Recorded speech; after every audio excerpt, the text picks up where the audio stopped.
Hello everyone.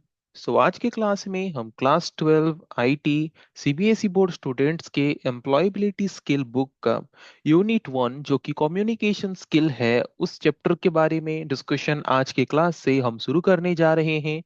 आज के class से लेके कुछ क्लासेस तक हम इस टॉपिक को कंप्लीटली कवर करेंगे, इसके हर एक पॉइंट को हम कवर करेंगे और समझने की कोशिश करेंगे।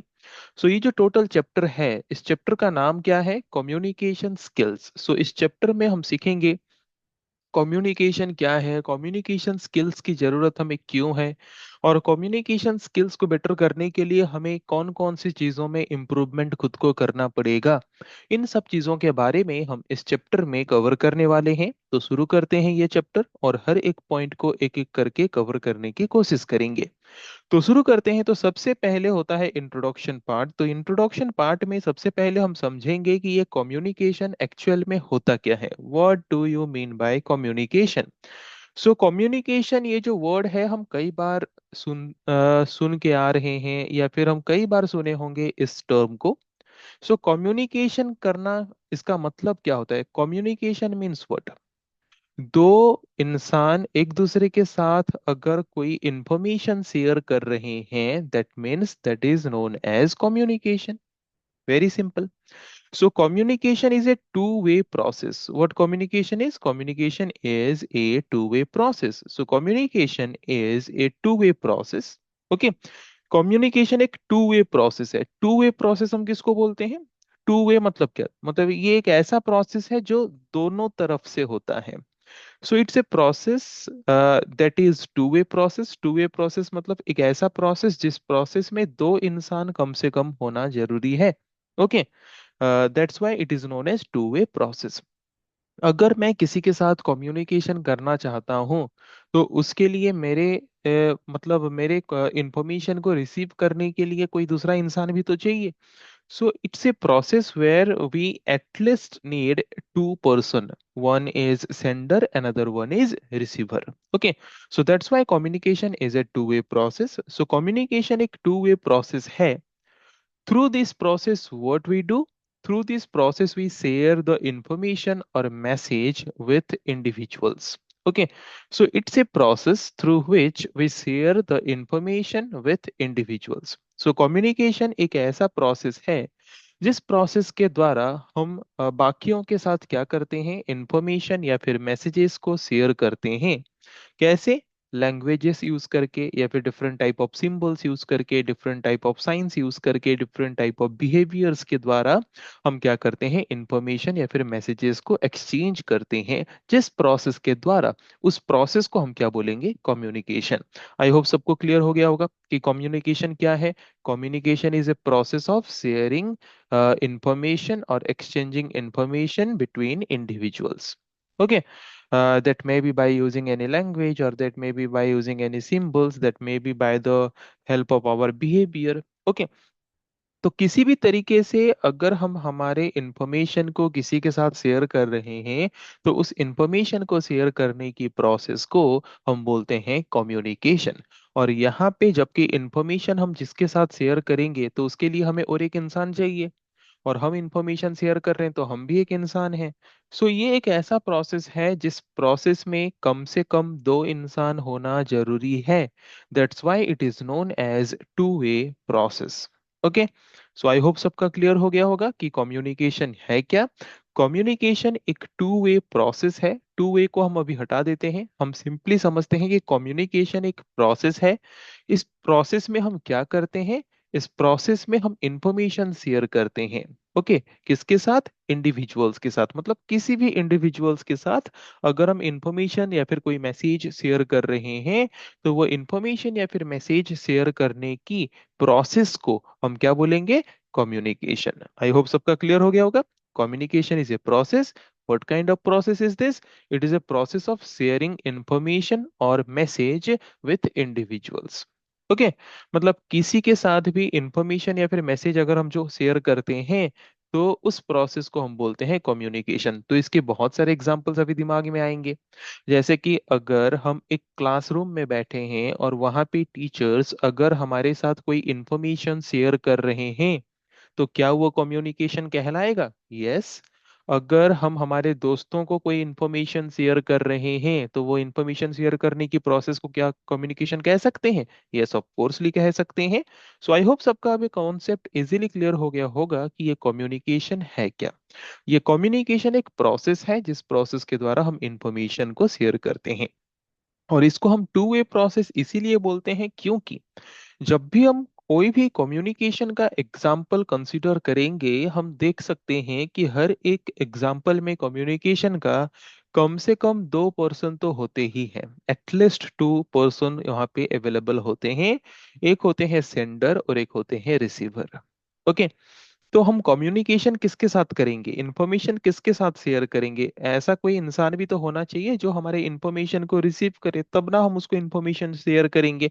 तो ये प्रोसेस जबकि दो तरफ से होता है, मतलब सेंडर पहले अपने तरफ से इंफॉर्मेशन को शेयर करेगा किसके पास, रिसीवर के पास। फिर रिसीवर उसको एक्सेप्ट करके फिर क्या करेगा, समझने की कोशिश करेगा, अंडरस्टैंड करेगा कि क्या इंफॉर्मेशन मेरे साथ शेयर हुआ।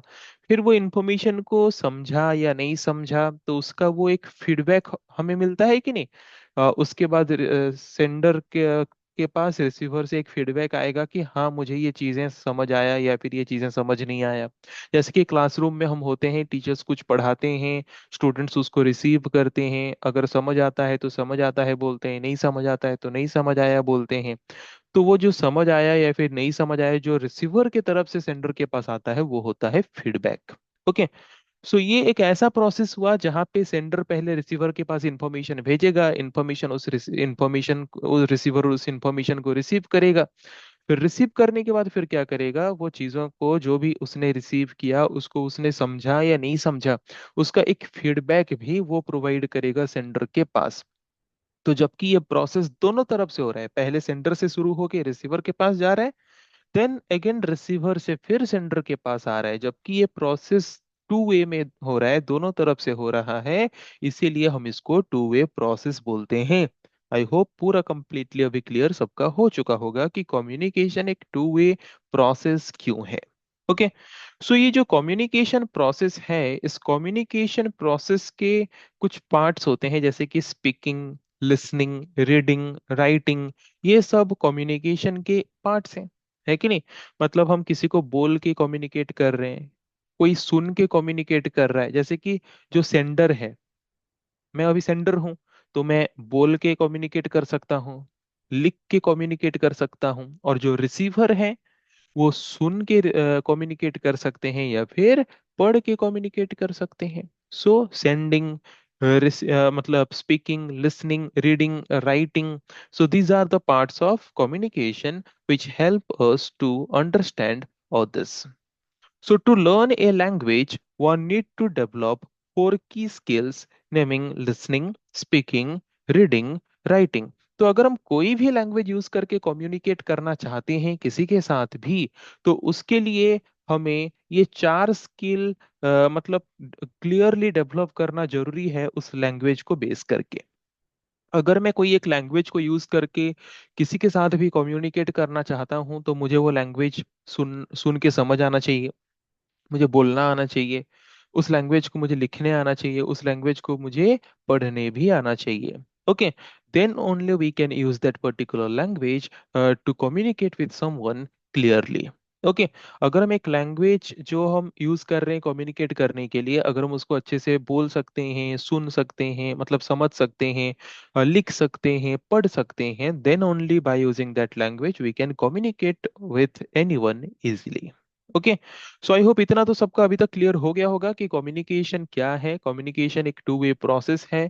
What kind of process is this? This is a process of sharing information with any individual. Okay. So communication अगर हम किसी भी लैंग्वेज को यूज करके कर रहे हैं तो उस लैंग्वेज के फोर स्किल्स हमारे पास अवेलेबल होना चाहिए। वो फोर स्किल्स हमारे में डेवलप्ड होना चाहिए। उस लैंग्वेज को लेके क्या है वो four skills? Speaking, listening, reading and writing. Okay. ये फोर स्किल्स हमारे पास होना चाहिए उस लैंग्वेज को बेस करके, तब जाके हम उस लैंग्वेज को यूज करके इजीली किसी के साथ भी कम्युनिकेट कर सकते हैं जिसको वो लैंग्वेज आता हो। Okay. Then speaking more than one language can help a person communicate well with people around the world. अगर हम एक से ज्यादा लैंग्वेज जानेंगे तो जितना ज्यादा लैंग्वेज जानेंगे उतना ज्यादा लोगों के साथ हम कम्युनिकेट इजीली कर सकते हैं। जैसे कि अगर मुझे मेरा लोकल लैंग्वेज पता है तो सिर्फ मैं अपने लोकल लोगों के साथ बात कर सकता हूँ। अगर मुझे हिंदी लैंग्वेज पता है तो मैं इंडिया में मैक्सिमम लोगों के साथ बात कर सकता हूँ। अगर मुझे इंग्लिश लैंग्वेज पता है तो मैं इंडिया के बाहर के लोगों के साथ भी इजीली कम्युनिकेट कर सकता हूँ। तो जितना ज्यादा लैंग्वेज हमें बोलना आएगा उतना ज्यादा हम लोगों के साथ कम्युनिकेट कर सकते हैं around the world. Okay, so communication skills are needed to communicate effectively with people and customers. So ये communication skills जो हैं ये communication skills हमें जरूरी हैं। ओके, हमारे पास प्रॉपर कम्युनिकेशन स्किल्स होना जरूरी है अगर हम लोगों के साथ कस्टमर्स के साथ कम्युनिकेट इफेक्टिवली करना चाहते हैं तो। अगर मुझे अच्छे से बोलना नहीं आता होगा, अगर मुझे इंफॉर्मेशन प्रॉपरली शेयर करना नहीं आता होगा, तो how can I share my information properly to someone and how someone will understand what I want to say. Okay, अगर मुझे क्या बोलना है वो अगर मैं क्लियरली एक्सप्रेस नहीं कर पा रहा हूँ तो वो सामने वाला उस चीज को क्लियरली समझेगा कैसे, और हमारे बीच प्रॉपर कम्युनिकेशन होगा कैसे, प्रॉपर इंफॉर्मेशन मैं शेयर कैसे कर पाऊंगा। सो उसके लिए हमें कम्युनिकेशन स्किल्स सीखना जरूरी है। ओके, हम सबके पास कम्युनिकेशन स्किल्स होना जरूरी है अगर हम इंफॉर्मेशन, किसी भी तरह के इंफॉर्मेशन लोगों के साथ शेयर करना चाहते हैं, किसी भी तरह के लोगों के साथ कम्युनिकेट करना चाहते हैं। मतलब हर एक छोटा छोटा चीज, अगर हम घर पे हैं, घर पे कोई बात किसी से शेयर करना चाहते हैं, स्कूल में हैं, किसी दोस्त के साथ कोई इंफॉर्मेशन शेयर करना चाहते हैं, किसी के साथ भी किसी भी तरह का अगर हमें कम्युनिकेशन करना है तो उसके लिए हमारे पास प्रॉपर कम्युनिकेशन स्किल होना जरूरी है। सो कम्युनिकेशन जो क्या है, कम्युनिकेशन एक प्रोसेस है। तो ये कम्युनिकेशन प्रोसेस में एटलीस्ट हमें दो इंसान चाहिए या फिर टू पर्सन हमें कम से कम चाहिए। ओके, कम्युनिकेशन करने के लिए। So communication involves a sender and a receiver. कम से कम कम्युनिकेशन में दो इंसान हमें चाहिए, एक सेंडर जो इंफॉर्मेशन को शेयर करे, दूसरा है रिसीवर जो उस इंफॉर्मेशन को रिसीव करे और समझने की कोशिश करे। Okay, so communication involves a sender who encodes and send a message through a channel. Okay, तो यहाँ पे कम्युनिकेशन में सबसे पहला इंसान जो होता है वो होता है सेंडर। तो ये सेंडर जो है, ये सेंडर कौन है? ओके, ये सेंडर कौन है? Who encode and send A message through the channel. Okay, तो यहाँ पे कुछ टर्म्स हैं, हम उन टर्म्स को समझने की कोशिश करेंगे। सो सेंडर जो है वो क्या करता है, वो एनकोड करता है मैसेज को पहले। एनकोड करना मतलब क्या? देखो, एक कम्युनिकेशन प्रोसेस में सेंडर एंड रिसीवर दो इंसान होते हैं। तो सेंडर को अपना, सपोज एक रियल लाइफ एग्जांपल ले लेते हैं तब जाके इजीली समझ आएगा सबको। मैं एक लोकल लैंग्वेज जो मुझे क्लियरली आता है, जब भी कोई चीज मैं सोचता हूँ अपने दिमाग में तो अपने लोकल लैंग्वेज में मैं उसको सोचूंगा, राइट? पर सामने वाला जो रिसीवर है वो मेरे लोकेलिटी का नहीं है, वो कोई दूसरे लोकेलिटी का है, उसको कोई दूसरा लैंग्वेज आता है। मतलब उसका जो लोकल लैंग्वेज है वो कुछ डिफरेंट है। पर हम दोनों में जो कॉमन लैंग्वेज है वो सपोज हिंदी है। ओके, दोनों को हिंदी लैंग्वेज कॉमनली आता है। तो वहां पे सेंडर क्या करेगा? Suppose I am the sender, तो मैं अपने लोकल लैंग्वेज में जो भी इंफॉर्मेशन मैंने अपने दिमाग में रखा है, जो मैं रिसीवर के साथ शेयर करना चाहता हूँ, तो अगर लोकल लैंग्वेज में उसको शेयर करूंगा तो रिसीवर तो उसको समझ नहीं पाएगा। तो उसके लिए मुझे क्या करना पड़ेगा? रिसीवर जिस लैंग्वेज में समझ पाता है और वो लैंग्वेज मुझे जो आता है जो कि हिंदी है, उस लैंग्वेज में मुझे क्या करना पड़ेगा? उस इंफॉर्मेशन को एनकोड करना पड़ेगा। Encoding means what? Encoding means translating the translating the information in such a format that can be easily understood by the receiver. Okay, मतलब हम इस तरीके से बोल सकते हैं, या फिर एनकोडिंग का और भी बहुत तरीका है। जैसे कि हम व्हाट्सएप यूज करते हैं, राइट? तो व्हाट्सएप हम जो यूज करते हैं, व्हाट्सएप में देखे होगे एंड टू एंड एनक्रिप्शन लिखा होता है कि नहीं? तो एंड टू एंड एनक्रिप्शन जो लिखा होता है तो वहां पे सेंडर साइड में होता है क्या होता है, एनकोडिंग, एंड रिसीवर के साइड में होता है डिकोडिंग। ओके। तो एनकोडिंग का मतलब क्या होता है? एनकोडिंग का मतलब होता है कि suppose I am the sender, मैं किसी के पास व्हाट्सएप के थ्रू मैसेज सेंड कर रहा हूँ, तो मैं जो भी टाइप करूंगा वो क्या करेगा, व्हाट्सएप उसको एक सीक्रेट कोड में कन्वर्ट कर देगा। ओके। और उसके बाद जाके वो क्या करेगा, रिसीवर के पास उसको चैनल के माध्यम से सेंड करेगा। ओके। क्यों ऐसा होता है?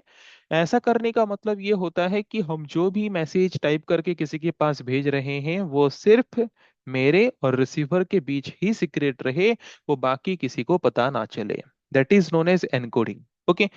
फिर ट्रांसमिट होके रिसीवर के पास पहुंचने के बाद फिर रिसीवर के डिवाइस में क्या होगा, वो जो सीक्रेट कोड में उसको कन्वर्ट किया गया था व्हाट्सएप के द्वारा, उसको अगेन ओरिजिनल मैसेज में कन्वर्ट कर दिया जाएगा और रिसीवर को डिस्प्ले होगा, जिसके द्वारा ओनली सेंडर एंड रिसीवर ही मतलब उस मैसेज के बारे में पता कर पाएंगे कि क्या मैसेज सेंड किया था सेंडर ने और क्या मैसेज रिसीव रिसीव किया रिसीवर ने।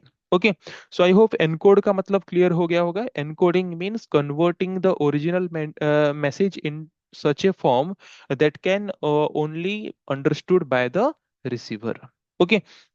सो जब भी एक सेंडर अपना कोई भी मैसेज रिसीवर के पास भेजता है तो कोई ना कोई चैनल यूज करता है, कोई ना कोई कम्युनिकेशन पाथ यूज करता है। ओके। जैसे कि हम बोल सकते हैं कि अगर हम किसी के साथ कम्युनिकेट कर रहे हैं तो वहां पे हम सिंपली क्या बोल सकते हैं, हम मतलब हमारा जो एयर है उसको हम यूज कर रहे हैं, तो अगर दो कंप्यूटर हमारे पास है तो दो कंप्यूटर को हम केबल के थ्रू कनेक्ट करके भी केबल एक पाथ के हिसाब से काम करता है, एक चैनल के हिसाब से काम करता है, तो केबल के द्वारा भी हम दो कंप्यूटर्स के बीच इंफॉर्मेशन शेयर कर सकते हैं। वाईफाई या फिर ब्लूटूथ के द्वारा भी दो डिवाइसेस के बीच हम इंफॉर्मेशन शेयर कर सकते हैं। वैसे ही दो इंसान के बीच इंफॉर्मेशन जब शेयर हो रहा है, वो किस चैनल को लेके किस माध्यम से शेयर हो रहा है, वो लैंग्वेज को हम एक चैनल के हिसाब से यूज कर सकते हैं, सिंबल को एक चैनल के हिसाब से यूज कर सकते हैं, किसी को भी एक चैनल के हिसाब से यूज करके सेंडर क्या करता है, अपने इंफॉर्मेशन या फिर मैसेज को रिसीवर के पास भेजता है। देन रिसीवर क्या करता है, रिसीवर जो भी सेंडर के द्वारा सेंड किया गया होता है, सो उस इंफॉर्मेशन को रिसीवर क्या करेगा, रिसीवर उसको डिकोड करके उस मैसेज को रिसीव करेगा, और रिसीव करने के बाद मोस्ट इंपॉर्टेंट थिंग वो क्या करेगा, फीडबैक देगा। क्या करेगा? फीडबैक देगा। ओके। तो फीडबैक क्या है वो भी हम डिस्कस करेंगे। सो आई होप इतना सबका क्लियर हो गया होगा। सो कि कम्युनिकेशन जो प्रोसेस है उस प्रोसेस में सेंडर सबसे पहले क्या करता है, अपने मैसेज को एनकोड करता है, मतलब रिसीवर अंडरस्टैंडिंग लैंग्वेज में उसको ट्रांसलेट करता है और फिर उसको सेंड करता है चैनल के माध्यम से, किसके पास, रिसीवर के पास भेजता है। देन रिसीवर जो है, वो रिसीवर क्या करता है, रिसीवर उस मैसेज को रिसीव करके डिकोड करता है। डिकोड करता है मतलब वो फिर रिसीविंग मैसेज को अपने लोकेलिटी लैंग्वेज, अपने क्लियरली अंडरस्टैंडेबल लैंग्वेज में उसको वो ट्रांसलेट करता है, और ट्रांसलेट करने के बाद उसको वो समझने की कोशिश करता है, और समझने के बाद फिर वो क्या करता है, फीडबैक देता है। ओके। तो इस टोटल कॉन्सेप्ट को हम और एक सिंपलेस्ट एग्जांपल ले लेते हैं एग्जाम का। ओके। जब भी हम एग्जाम हॉल में जाते हैं तो सबसे पहले जो क्वेश्चन, हम एक क्लास का एग्जांपल ले लेते हैं। क्लास में एक स्मॉल एग्जांपल, एक एग्जाम हो रहा है, तो वहां पे टीचर क्या करते हैं, अपने दिमाग में कोई भी एक क्वेश्चन को अपने लोकल लैंग्वेज में सोचते हैं। ओके। उस क्वेश्चन को सोचने के बाद वो उस क्वेश्चन को एनकोड करते हैं इंग्लिश लैंग्वेज में, और उसके बाद इंग्लिश लैंग्वेज में लिखने के बाद उस क्वेश्चन को फिर भेजते हैं किसके पास, सेंडर के मतलब रिसीवर के पास, मतलब बोर्ड में लिखते हैं उसको, इंग्लिश में ट्रांसलेट करने के बाद, एनकोड करने के बाद फिर उसको बोर्ड में लिखते हैं ताकि वो क्वेश्चन स्टूडेंट्स के पास पहुंचे। ओके। स्टूडेंट्स उस क्वेश्चन को रिसीव करते हैं, इंग्लिश लैंग्वेज में रिसीव करते हैं। इंग्लिश लैंग्वेज में रिसीव करने के बाद फिर उसको स्टूडेंट्स क्या करते हैं, डिकोड करते हैं अपने अंडरस्टैंडिंग लैंग्वेज में। डिकोड करने के बाद उसको समझते हैं। उसको समझने के बाद फिर वो फीडबैक देते हैं। फीडबैक देते हैं मतलब उस क्वेश्चन के हिसाब से जो भी आंसर उनको आता है वो आंसर को अपने कॉपी में लिखते हैं। That is known as feedback. Okay, so I hope सबका क्लियर हो गया होगा। वैसे ही हम क्लास में अगर किसी के साथ कम्युनिकेट करते हैं, जैसे कि मैं कोई भी कॉन्सेप्ट को अपने लोकल लैंग्वेज में मतलब समझूंगा, है कि नहीं। या फिर जैसे कि नोट्स में कोई भी चीजें इंग्लिश में लिखा है, पर अगर मैं बच्चों को समझाना चाहता हूँ तो कौन से लैंग्वेज में वो इजीली समझ पाएंगे, सपोज हिंदी में समझ पाएंगे। तो मैंने क्या किया, उस इंफॉर्मेशन को मैंने हिंदी में एनकोड किया और फिर उसको मैंने कुछ भी चैनल यूज करके, जैसे लैंग्वेज को हम यूज कर सकते हैं या फिर कोई भी मीडियम यूज करके, हम एयर मीडियम या फिर कुछ भी लेके हमने क्या किया, उसको रिसीवर के पास हमने पहुंचाया, मतलब स्टूडेंट्स के पास हमने उसको पहुंचाया। फिर स्टूडेंट्स ने उस इंफॉर्मेशन को रिसीव किया, उसको स्टूडेंट्स ने रिसीव किया। रिसीव करने के बाद वो फिर अपने लैंग्वेज में उसको समझे, है कि नहीं। अपने लैंग्वेज में समझने के बाद वो कॉन्सेप्ट फिर उन्हें समझ आया कि नहीं आया, उसका वो फीडबैक फिर हमें प्रोवाइड करते हैं। मतलब अगर समझ आया तो हाँ समझ आया बोलते हैं, नहीं समझ आया तो कौन सा पार्ट नहीं समझ आया वो बोलते हैं। That is known as feedback. Okay, so this is the actual two way process of communication. मतलब पहले सेंडर अपनी इंफॉर्मेशन को रिसीवर के पास भेजेगा, फिर रिसीवर अपने उस इन सेंडर के द्वारा सेंड किया गया इंफॉर्मेशन को रिसीव करने के बाद फिर क्या करेगा, फिर फीडबैक देगा कि वो इंफॉर्मेशन उसको समझ आया या नहीं, उसके लिए वैल्यूएबल था या नहीं। ओके, उसको ये सिंपल डायग्राम के थ्रू प्रेजेंट किया गया है। तो सबसे पहले ये सेंडर है, तो सेंडर अपने मैसेज को एनकोड करेगा। ओके, एनकोड करने के बाद कुछ कोई भी चैनल यूज करके, कोई भी पाथ यूज करके उसको रिसीवर के पास भेजेगा। तो रिसीवर उसको रिसीव करने से पहले पहले डिकोड करेगा, डिकोड करके फिर रिसीव करेगा, रिसीव करके समझेगा इंफॉर्मेशन को। उसके बाद समझने के बाद फिर वो क्या करेगा, समझने के बाद वो फिर सेंडर के पास फीडबैक देगा। Okay, so this is the process of communication. Okay, so feedback क्या है ये ऑलरेडी हम पढ़े। Feedback, so feedback is important in communication. Feedback क्यों जरूरी है? It is important in communication as it helps in knowing whether the receiver has understood the message और not. Feedback क्यों इंपॉर्टेंट है? फीडबैक इंपॉर्टेंट इसीलिए है ताकि हम पता कर सकें कि सेंडर ने जो इन्फॉर्मेशन रिसीवर के पास भेजा था वो इन्फॉर्मेशन रिसीवर को इजीली समझ आया या नहीं। Okay, so the first session of this chapter is session 1, active listening। तो एक्टिव लिसनिंग क्या है, एक्टिव लिसनिंग हम किसको बोलेंगे, उसके बारे में हम सेशन 1 में डिस्कशन करेंगे। तो शुरू करते हैं discussion. So effective communication involves skills that can be utilized to send messages that are clear, concise and accurate। So effective communication हम किसको बोलेंगे? So effective communication हम कुछ effective communication involves that skills that can be utilized to send messages that are clear, concise and accurate। Okay, so effective communication किसको बोलेंगे? एक ऐसा communication, जिस तरह के कम्युनिकेशन में हम जो भी इंफॉर्मेशन या फिर मैसेज किसके साथ शेयर कर रहे हैं, वो इंफॉर्मेशन या फिर मैसेज क्लियर होना चाहिए, कॉन्साइज होना चाहिए, एक्यूरेट होना चाहिए। क्लियर, कॉन्साइज, एक्यूरेट मतलब क्लियर मतलब अंडरस्टैंडेबल होना चाहिए। कॉन्साइज मतलब स्ट्रेट फॉरवर्ड होना चाहिए, मतलब जो डिप्लोमेटिक टाइप का नहीं होना चाहिए। एंड एक्यूरेट, सही चीजें, सही मैसेज होना चाहिए, सही इंफॉर्मेशन होना चाहिए। Then only that communication can be effective. Okay, अगर मैं कोई चीज स्टूडेंट्स के साथ क्लास में शेयर कर रहा हूँ, अगर वो क्लियर नहीं होगा, एक्यूरेट नहीं होगा एंड स्ट्रेट फॉरवर्ड नहीं होगा, तो वो चीजें इजीली स्टूडेंट्स को समझ नहीं आएगा और कम्युनिकेशन इफेक्टिव नहीं होगा। ओके, सो इफेक्टिव कम्युनिकेशन तभी हो सकता है अगर हम जो इंफॉर्मेशन रिसीवर के साथ शेयर कर रहे हैं वो अगर क्लियर है, कॉन्साइज है एंड एक्यूरेट है तो। Okay, A clear statement is one which conveys the exact message। Clear statement किसको बोलते हैं? अब ये clear, concise and accurate, इन तीनों को हम समझेंगे कुछ एग्जांपल्स लेके। सो ये क्लियर स्टेटमेंट किसको बोलेंगे? Clear statement is one which conveys the exact message that we are trying to convey to other person। Clear statement मतलब ऐसा स्टेटमेंट जो हम एक्चुअल में सामने वाले इंसान को, रिसीवर को बताना चाहते हैं, कन्वे करना चाहते हैं। कुछ एग्जांपल्स यहाँ पे हम ले लेते हैं। Here we have two sentences, हमारे पास दो सेंटेंस है। Now which one do you think is a clear statement, दोनों में से कौन सा क्लियर स्टेटमेंट है, हम ये डिसाइड करेंगे अभी। So first one is he went to his manager and said, "Please allow me to reach office at 11 a.m. on Tuesday, 11 June, uh, uh, 11 June 2019, as I have an appointment with a dentist." Okay, so ये first sentence हमने पढ़ लिया कि वो एक employ अपने manager के पास जाता है और वहां पे बोलता है कि मुझे अलाउ करो ऑफिस में 11 बजे पहुंचने के लिए ट्यूसडे को, जो कि 11 जून 2019 को है। ओके, क्योंकि मेरा एक अपॉइंटमेंट है डेंटिस्ट के साथ। दूसरा वाला पढ़ते हैं। He went to his manager and said, "Please allow me to reach late to office on Tuesday, 11 June 2019, as I have an appointment with a dentist." Okay, so हम फर्स्ट सेंटेंस में देख सकते हैं कि एम्प्लॉय जो है वो अपने मैनेजर को क्लियरली बता रहे हैं कि वो 11 बजे आके पहुंच जाने वाले हैं।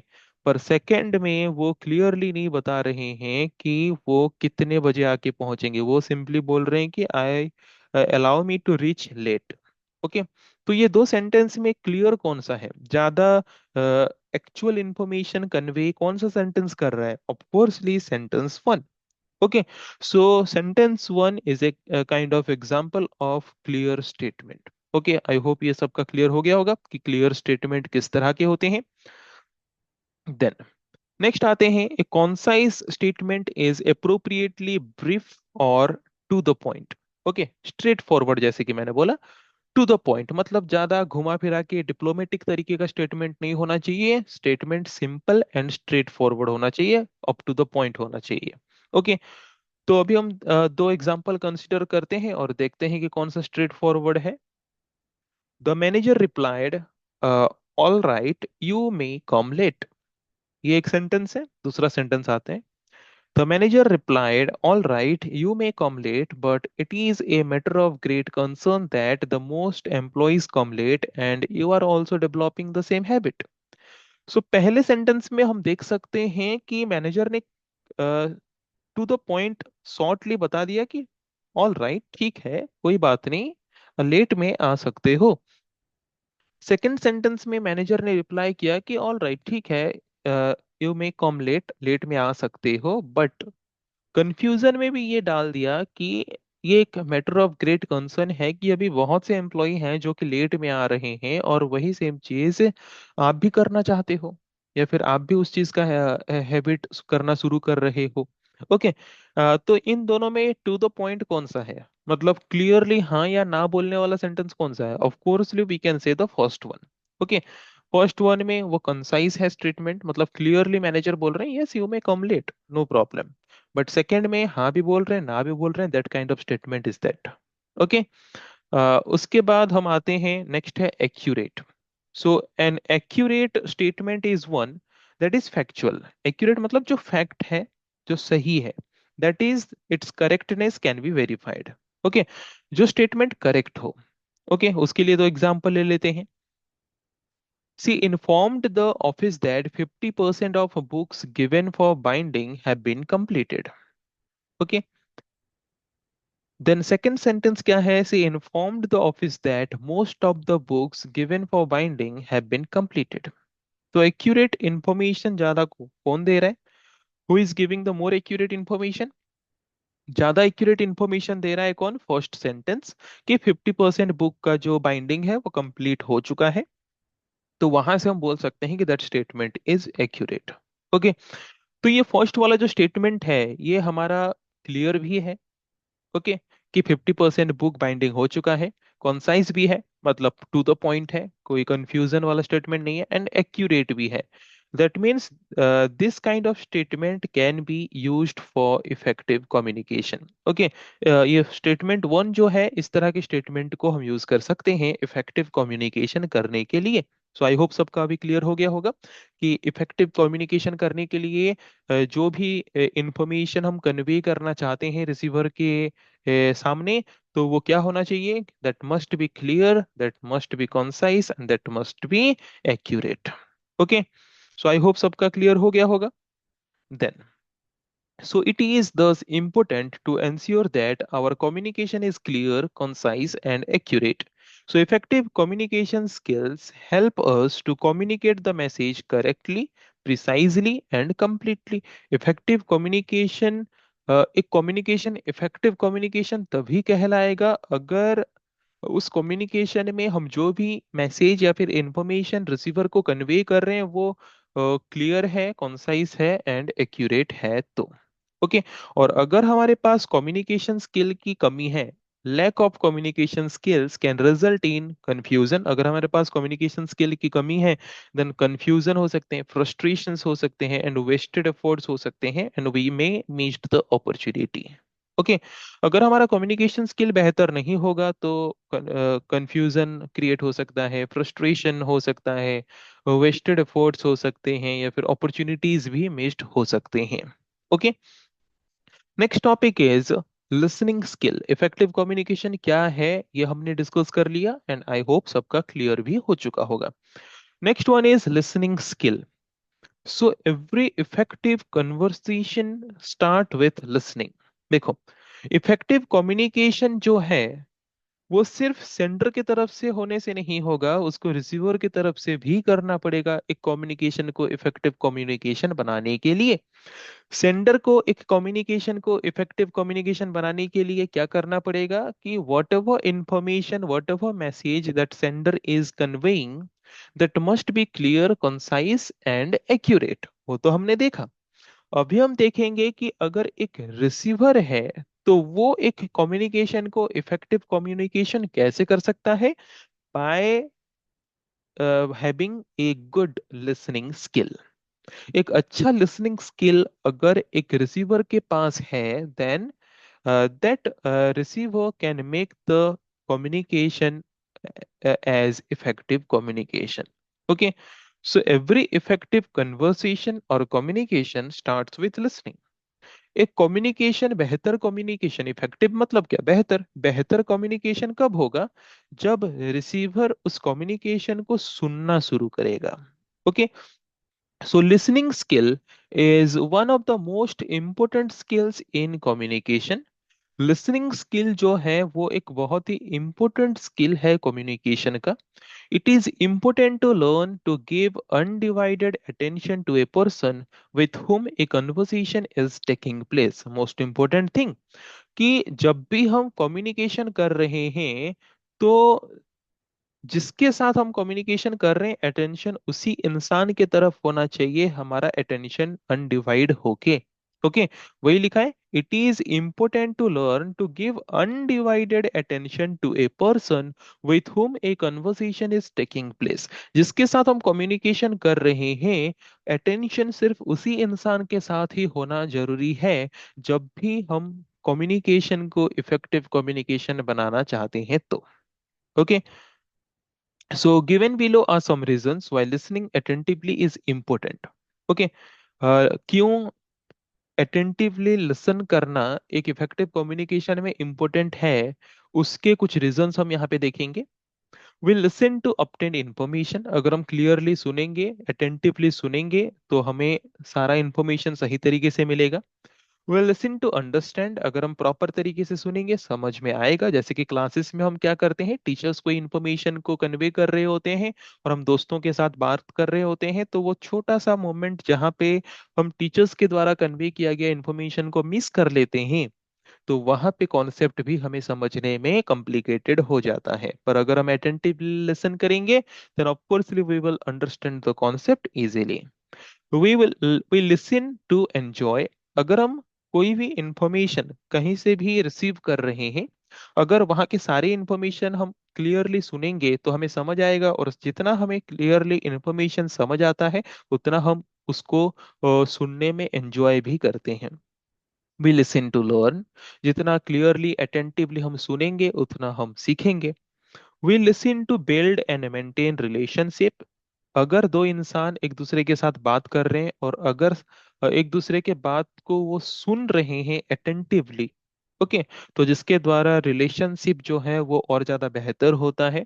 We listen to resolve conflict, अगर दो इंसान के बीच लड़ाई झगड़ा होता है तो अगर एक दूसरे के बात को हम क्लियरली सुनते हैं तो बहुत से कन्फ्लिक्ट रिजॉल्व भी हो सकते हैं। That's why we need to listen attentively in effective communication. Okay, so without the ability to listen attentively messages can be easily misunderstood। तो ज्यादातर क्या होता है कि मिसअंडरस्टैंडिंग कहाँ से क्रिएट होता है, अगर हम किसी के द्वारा बोला गया इंफॉर्मेशन को अटेंटिवली लिसन नहीं करते तो, है कि नहीं। जैसे कि क्लास में टीचर्स कुछ पढ़ा रहे हैं, हम अटेंटिवली चीजों को नहीं सुनते हैं, आधा अधूरा चीजें हम सुनते हैं, और फिर बाद में क्या होता है कि हम खुद के हिसाब से एज्यूम करके पढ़ लेते हैं और गलत चीजें पढ़ लेते हैं, है कि नहीं। तो अगर हम अटेंटिवली नहीं सुनेंगे तो चीजें भी मिसअंडरस्टैंडिंग हो सकते हैं, मिसअंडरस्टूड हो सकते हैं। So thus communication breaks down and the sender of the message can easily become frustrated और इरिटेटेड। जैसे कि क्लास में टीचर्स कोई भी चीज पढ़ा रहे हैं, बच्चे उन चीजों को नहीं सुनते, तो जिसके वजह से सेंडर के द्वारा जो भी मैसेज कन्वे किया गया वो रिसीवर रिसीव नहीं करता प्रॉपर तरीके से, जिसके द्वारा रिसीवर उस चीज को मिसअंडरस्टूड करता है और जिसके द्वारा सेंडर जो है वो फ्रस्ट्रेटेड या फिर इरिटेटेड हो सकते हैं। Okay, that's why we must listen attentively. Okay, so active listening क्या होता है? What do you mean by active listening? Active listening, अभी तक हमने क्या देखा? एक्टिव लिसनिंग, यहाँ पे अभी तक हम लिसनिंग स्किल के बारे में पढ़ रहे हैं कि लिसनिंग स्किल हमें क्यों जरूरी है। तो ये लिसनिंग स्किल का सबसे इंपॉर्टेंट पार्ट है एक्टिव लिसनिंग। एक्टिव लिसनिंग किसको बोलोगे? It's an art. Active listening is an art which comprises both a desire to comprehend as well as offer support and empathy to speaker. Okay, so active listening एक art है, एक कला है, हर एक इंसान में वो होता है, पर खुद को डेवलप करना होता है कि नहीं। एक्टिव लिसनिंग मतलब हमारे सामने जो इंसान है, जो स्पीकर है, जो हमारे साथ इंफॉर्मेशन को कन्वे कर रहे हैं, उनके मतलब उनके बातों को ध्यान से सुनना, उनको सपोर्ट प्रोवाइड करना, उनको फील कराना कि हाँ आप जो भी इंफॉर्मेशन शेयर कर रहे हैं हम उसको अटेंटिवली एक्सेप्ट कर रहे हैं। That is known as active listening, that is it is an art. Okay, ये एक आर्ट है, ये हमें खुद को डेवलप करना होता है धीरे धीरे। Active listening is an art which comprises both a desire to comprehend, मतलब सामने वाला क्या बोल रहा है उसको सीखने की एक चाह, as well as offer support and empathy to the speaker, और उसके साथ स्पीकर को एक सपोर्ट प्रोवाइड करना। देखो, जैसे कि अगर हम कोई इंफॉर्मेशन किसी के साथ शेयर कर रहे हैं, सामने वाला अगर वो उस इंफॉर्मेशन को लिसन कर रहा है अटेंटिवली, तब जाके हमें किसी के साथ इंफॉर्मेशन शेयर करना पसंद आता है। पर सामने वाला अगर वो उस चीज को अनदेखा करने की कोशिश करता है, इग्नोर करने की कोशिश करता है, तो क्या हम उसके साथ इंफॉर्मेशन शेयर करना पसंद करते हैं? नो। वैसे ही अगर हम एक सिंपल क्लास का एग्जांपल लें, एक क्लास में अगर कोई इंफॉर्मेशन टीचर शेयर कर रहे हैं पढ़ाई के रिलेटेड, और अगर उस क्लास के स्टूडेंट्स अटेंटिव हैं, क्लियरली चीजों को लिसन कर रहे हैं, चीजें समझ आ रहा है नहीं आ रहा है, अगर फीडबैक दे रहे हैं, that means speaker will realise that, या फिर teacher will realise that students are listening actively, students are listening attentively. Okay, तो जिनके द्वारा क्या होगा, टीचर्स को भी और अच्छे से पढ़ाने का इंटरेस्ट आएगा। पर अगर वहां पे टीचर देखेंगे कि स्टूडेंट्स को जो भी इंफॉर्मेशन वो शेयर कर रहे हैं, स्टूडेंट्स उसको अटेंटिवली रिसीव नहीं कर रहे हैं, तो वहां पे जो टीचर हैं जो इन्फॉर्मेशन को कन्वे कर रहे हैं, उनको भी फील होगा कि सामने वाले जो स्टूडेंट्स हैं वो उसको रिसीव करना नहीं चाहते, सुनना नहीं चाहते, तो वहां पे उनका भी टीचिंग प्रोसेस में इंटरेस्ट जो है वो डिग्रेड हो सकता है। ओके, ये ओनली टीचिंग प्रोसेस का बात नहीं बोल रहा हूँ, इन एनी प्रोसेस, किसी भी तरह के कम्युनिकेशन प्रोसेस में अगर रिसीवर जो है वो एक्टिवली अगर सेंडर के बात को लिसन नहीं कर रहा, तो वहां पे सेंडर अपने इंफॉर्मेशन को प्रॉपरली कन्वे करने की कोशिश धीरे धीरे कम कर देता है। ओके, सो अगर हम क्लियरली कोई भी इंफॉर्मेशन को नहीं सुनेंगे, तो सेंडर जो है वो भी अपनी इंफॉर्मेशन को क्लियरली और कन्वे नहीं करेगा धीरे धीरे, and that can affect our job effectiveness, the quality of our relationship with others, जिसके द्वारा टीचर को या फिर किसी को भी उस क्लास में जाके और पढ़ाने का मन नहीं करेगा, स्टूडेंट्स के साथ अच्छा रिलेशन उनका नहीं बनेगा, and hence our overall well and hence our overall wellbeing. Okay, जिसके द्वारा हमारा ओवरऑल डेवलपमेंट जो है वो भी वहां पे उतना ज्यादा इफेक्टिव नहीं हो पाएगा।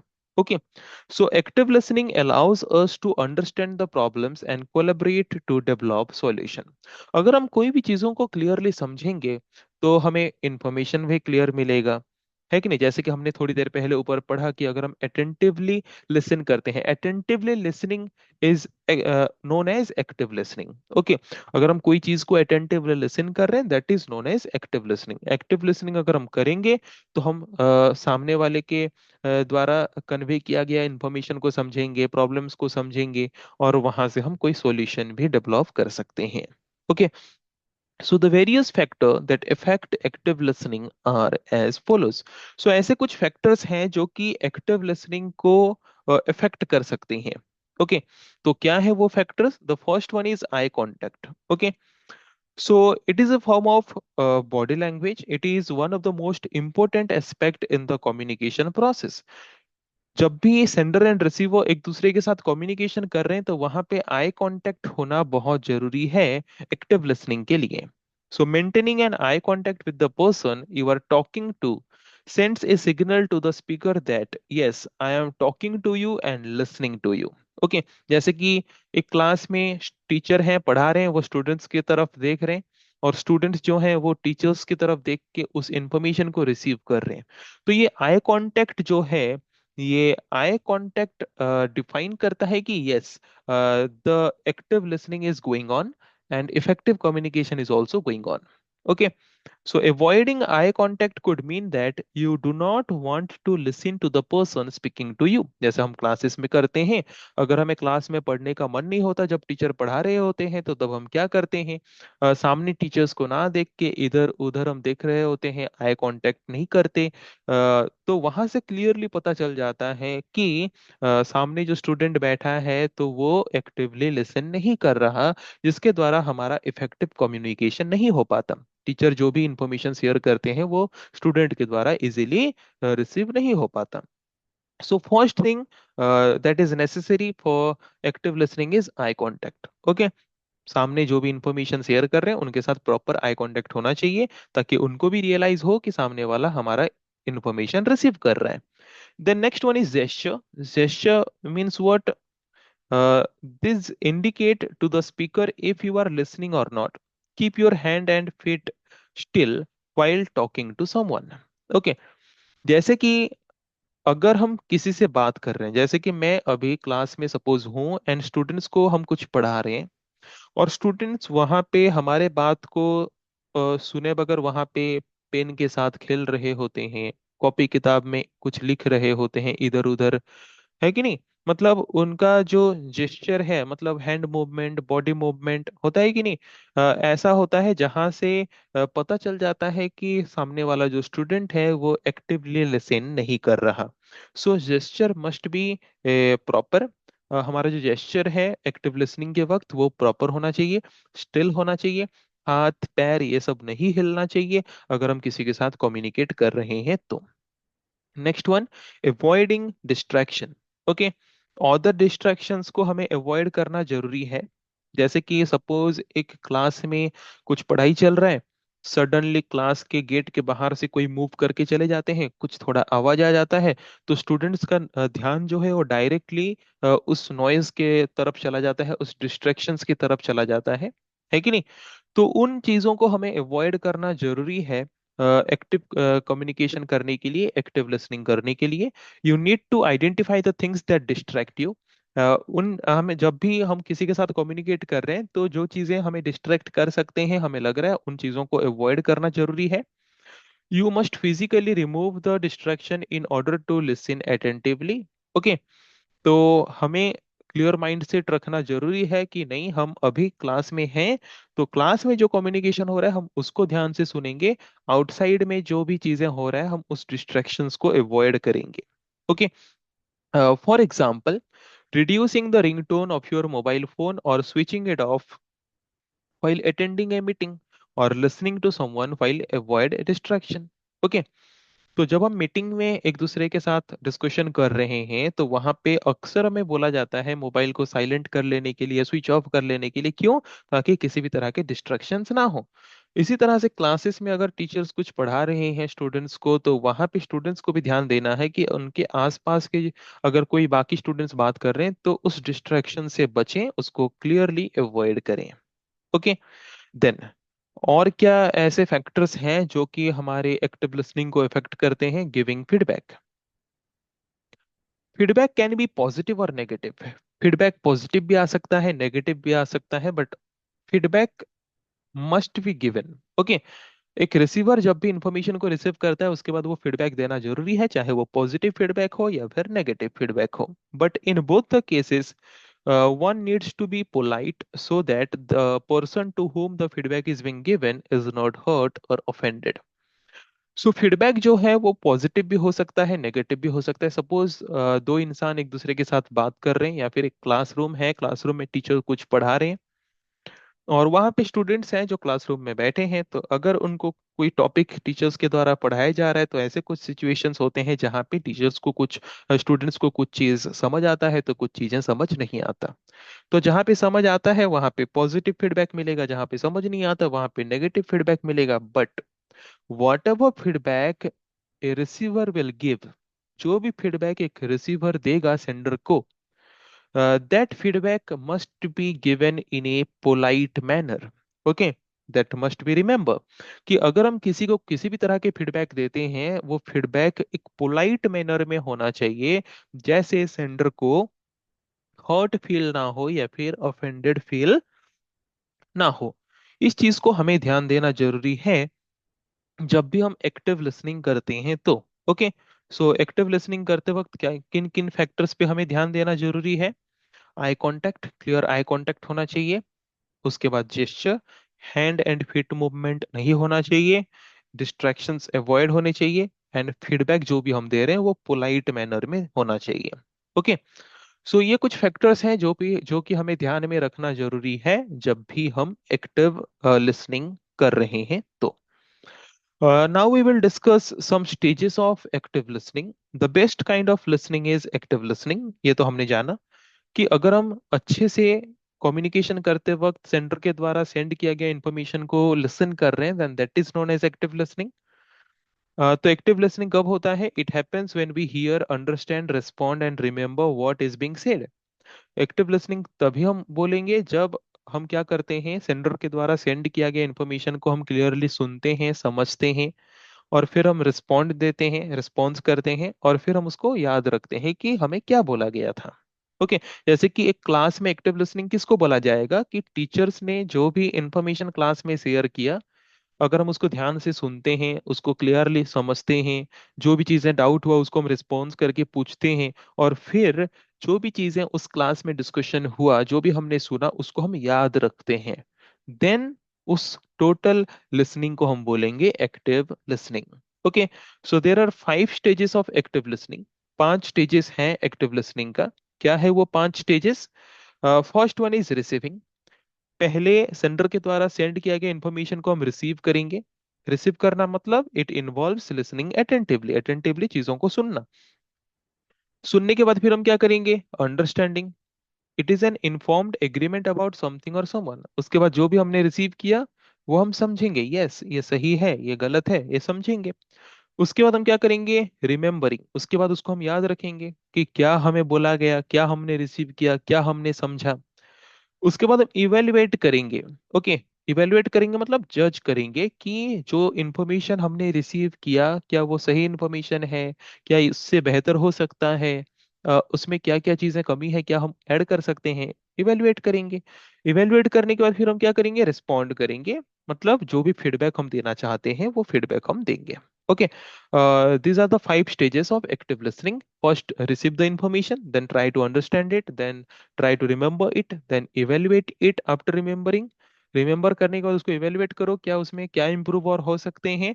देन उसके बाद उसको रिस्पॉन्ड करो सेंडर के मतलब सेंडर को वो रिस्पॉन्ड करो, मतलब सेंडर को वो फीडबैक दो, ताकि सेंडर को पता चले कि उसमें और क्या इंप्रूव हम कर सकते हैं, but in a polite manner. Okay, so I hope सबका क्लियर हो गया होगा क्या है वो फाइव स्टेजेस एक्टिव लिसनिंग का।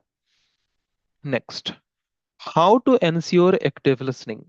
एक्टिव मतलब एक्टिव लिसनिंग हो रहा है या नहीं, उसको एंश्योर करने के लिए एक टर्म है, एक एक्रोनिम है, रिस्पेक्ट।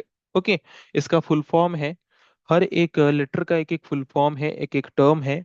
इसको अगर हम याद रखेंगे तो वहां से हमें पता चल जाएगा कि एक्टिव लिसनिंग हो रहा है या नहीं। ओके, सो क्या है R means remove. Okay, so remove what we will remove, we will remove the distraction. Okay, already हम पढ़े। R means remove distraction. E means eye contact. Eye contact must be there. Okay, to have active listening. S means show. What we will show? We will show to the center that we are listening attentively to the speaker through gesture. मतलब हमारा जो gesture है वो hand and leg movement still होना चाहिए, और हमें attentively ये डिस्प्ले करना है, ये शो करना है स्पीकर को कि हम अटेंटिवली सुन रहे हैं जो भी इंफॉर्मेशन आप शेयर कर रहे हो।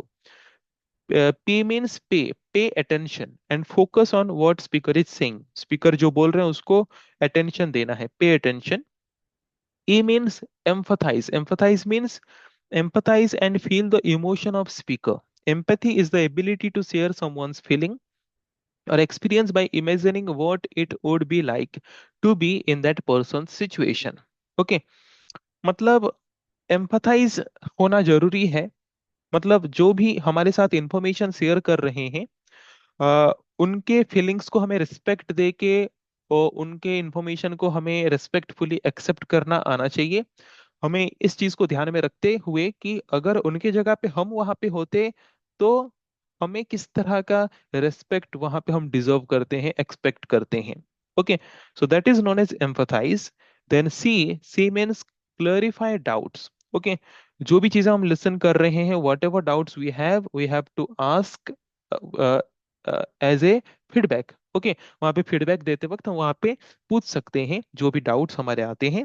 Okay, we can clear our doubts, clarify. C, then T means tune yourself to the timing of the speaker. Okay, मतलब स्पीकर जिस हिसाब से इंफॉर्मेशन को शेयर कर रहे हैं, हमें उसके साथ ट्यूनिंग करना है, मतलब उसके बराबरी में हमें चलना है कि नहीं। तो जिसके द्वारा क्या होगा कि एक्टिव लिसनिंग प्रॉपरली हो पाएगा। ओके, इसको थोड़ा फिर से रिवाइज कर लेते हैं। Respect, R means what, remove distraction. E means what? Eye contact. S means what? So that you are listening attentively through your gesture. P means what? Pay attention. What speaker is saying. A means what? A means empathize. You must empathize the speaker who is sharing information with you. And then C means what? Clarify the doubts, whatever you have. And T means what? Tune yourself to the timing of the speaker. Speaker के timing के हिसाब से खुद को tune करके, खुद को match करके चलना है। ओके, तो ये रेस्पेक्ट, ये एग्जाम के लिए बहुत इंपॉर्टेंट है, इसको थोड़ा ध्यान में याद रखना। ओके, ये शॉर्ट क्वेश्चंस में भी आ सकते हैं कि कौन से टर्म का मतलब जो रिस्पेक्ट का, जो एक रिस्पेक्ट जो एक्रोनिम है, वहां पे टी टर्म का मतलब क्या होता है, तो वहां पे बोलना पड़ेगा उस चीज को कि टी टर्म का मतलब होता है tune. Okay, tune yourself. Okay, so how to overcome barriers to active listening. Barrier मतलब क्या होता है, बाधाएं, है कि नहीं। मतलब बीच में कोई भी चीज हम करने जा रहे हैं, वहां पे जो रुकावट होता है उसको बोलते हैं barrier. So how to overcome barriers to active listening. Active listening में ये जो बैरियर्स होते हैं, जो रुकावटें होते हैं, हम जिसके वजह से एक्टिव लिसनिंग नहीं कर पाते, उसको हम कैसे ओवरकम कर सकते हैं। सो पहले क्या क्या फैक्टर्स हैं हम देख लेते हैं एक्टिव लिसनिंग में जो बैरियर्स क्रिएट कर सकते हैं। Being preoccupied. Being preoccupied मतलब क्या है। Being preoccupied means when preoccupied you may not be listening to a person carefully. Okay, मतलब हम पहले से सोच लिए हैं कि ये इंसान जो भी इंफॉर्मेशन शेयर करेगा अच्छा अच्छे से शेयर नहीं करेगा, हमें इसका बात नहीं सुनना है, पहले से हम डिसाइड कर लेते हैं। तो जिसके द्वारा हम क्लियरली एक्टिव लिसनिंग नहीं कर पाते हैं। Okay. Do not let emotion take over your mind, keep away phones and digital devices. हम पहले ऑक्यूपाई हो जाते हैं, मतलब हम कहीं दूसरे जगह पे बिजी हो जाते हैं, जिसके वजह से सामने वाला इंसान जो भी इंफॉर्मेशन शेयर करता है हम उसको रिसीव नहीं कर पाते। Then noise and visual distraction, उसके वजह से भी होता है। You may not be able to hear the other person clearly in a noisy environment. So एक नॉइजी एनवायरमेंट अगर है तो वहां पे एक्चुअल पर्सन का बात हमें जो सुनना चाहिए वो हम क्लियरली नहीं सुन पाते हैं। So how to overcome the barrier, create a conductive environment to avoid misinterpretation and distraction.